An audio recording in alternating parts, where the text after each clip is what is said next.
হরে কৃষ্ণ হরে রাম। আমার বাড়ির মধ্যে নাই কোনো কাম, তো কিতা করতাম কিছু খুঁজা পাইতাছি না, কোনো কাজ টাজ নাই। তো আমি একটু ঘুরতে বাইরলাম বিকাল টাইমে। তো বিকাল টাইমে ঘুরতে বাইরে দেখি যে ফুলাফানে মাঠের মধ্যে ক্রিকেট খেলতেছে। তো তারা ক্রিকেট খেলা দিকে আমারও খুব ভালো লাগতেছে, তো মনটা আমার আর মানতেছে না, আমিও খেলতাম।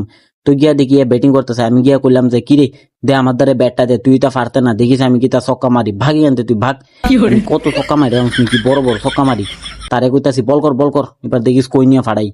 আর বলটা যেই করলো একদম ওষুধের মতো ব্যাটটা ঘুরাইলাম, আর সুদা বল আমার ব্যাটের নিচে দিয়া। তারপর আরেকটা বল করলো, ও মাই আমি তো ব্যাটই লাগাইতে পারতাছি না। পরের বলটা করলো, এবার তো ছক্কা মারবো শিউর মারবো।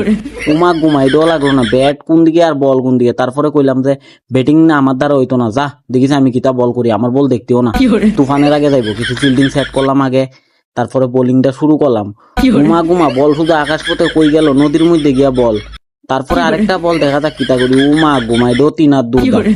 ওরে সারবো কি বল, ঘুমা আমার কি লজ্জা কর, বাড়ি যা তোর খেলা লাগতো না। আমিও চুপচাপ বাড়িতে আড়া দিয়েছি। আর বেশি কথা না পারে আমার ব্লগটা এখানেই শেষ করতেছি।